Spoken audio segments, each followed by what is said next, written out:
Retrace the light. This game has a perfect dodge, so it makes it into parry review. So the game mechanics here are very reminiscent of Prince of Persia: The Sands of Time, and it's one of the most unique, perfect dodge systems that I've ever seen, and also one of the most unique defensive mechanics that I've seen in any game ever. And this is just a demo, by the way. So let me just explain how this all works and then I can get back to glazing this game. The perfect dodge works different for regular enemies versus bosses.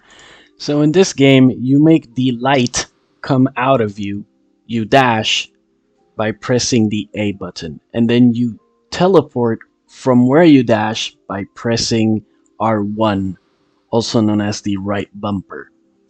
So for regular enemies, it doesn't matter when you dash or when you teleport.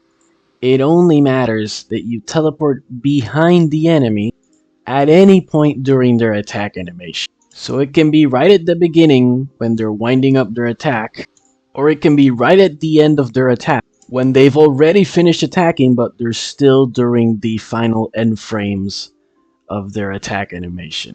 Before you even counterattack, you'll know you did it right because the cone behind the enemy, the cone lights up when you've done it right. That's when you know that you can let go of the teleport button and press the attack button to parry. If you go back and look at that tutorial I just showed you, it says normal enemies. It emphasizes that that style of perfect dodging only works on normal enemies because it works different on bosses. I'm really stressing this explanation because it took me a while to figure out how to perfect dodge and counterattack in this game. And for a while, I wasn't even sure if this game even had a counterattack. I just had to take a good, long, hard look at the trailer and like figure it out and just go like, oh, that actually looks a lot like a counterattack and a perfect dodge. And then I took the risk, downloaded this demo. Not much of a risk because it's free. And wow, I'm so pleasantly surprised. Like, this game's gonna get a high score. No doubt. Dude, I'm glazing this game so hard. I'm impressed, dude. I'm impressed, like... And I say all of this knowing that eventually I'm gonna get tired. I get tired of all games, but dude, I'm just really happy about this. That games can still surprise me. And I always knew that that Prince of Persia mechanic was worth recycling and using again. Okay, so now let's get into how to perfect dodge the boss. So here you're looking at the tutorial on how to perfect dodge the boss and counterattack. And notice how there is no cone behind the boss. He has no blind spot.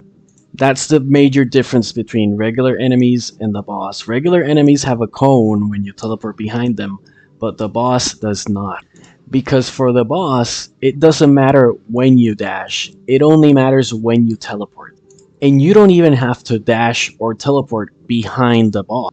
What you want to do is dash at any moment.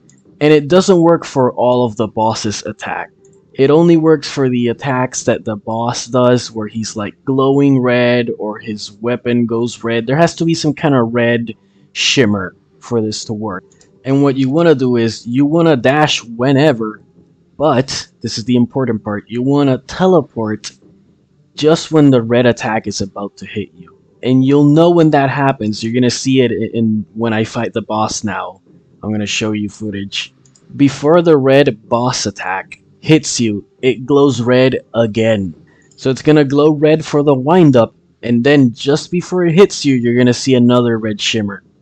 That's when you want to press R1 and teleport behind the boss and then press the attack button, and then you will execute a counterattack, and it deals a lot of damage.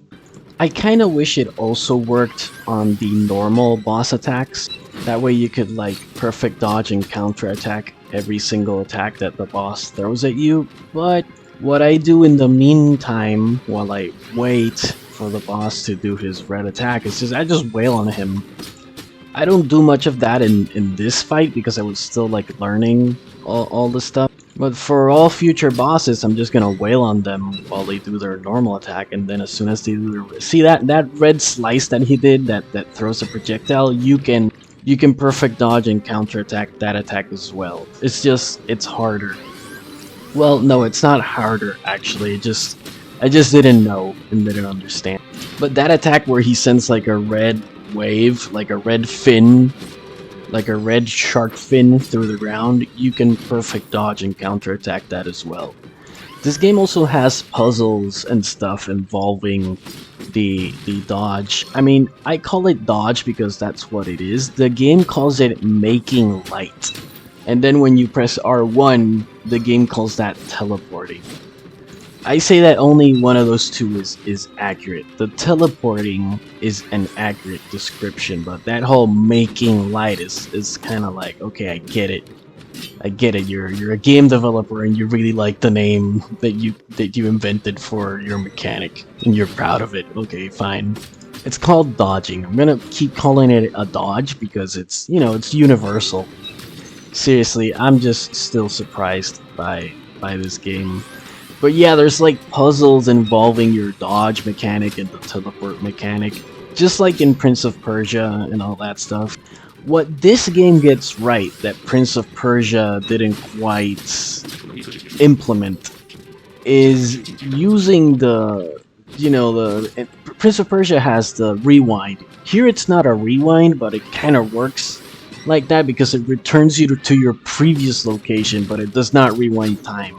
What this game gets right is it implements it in combat. Prince of Persia does not implement its own mechanic in combat. The only interesting thing that Prince of Persia did was, like, if you died, you could rewind to before you died. That works more kind of like using save states. Here, the special movement mechanic is directly implemented into combat and into puzzles. It really is very well done, and it is well thought out. Again, man, how many episodes am I into parry review? Like 100 and something.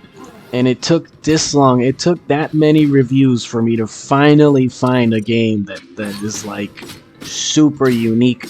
That isn't a first-person game, right? Because it's easier with games like Portal because they're first-person games, and those games lend themselves to having interesting mechanics. But for third-person games or for 2D games, it's harder to make really unique game mechanics. But yeah, I just wanted to share this game with you guys. So on the parry metric, gonna give it an 8 out of 10 on the parry metric, and on the fun and enjoyment scale, I'm gonna give it like an 8 or a 9. It's a demo, so we'll see. So thanks for watching, take care, and enjoy.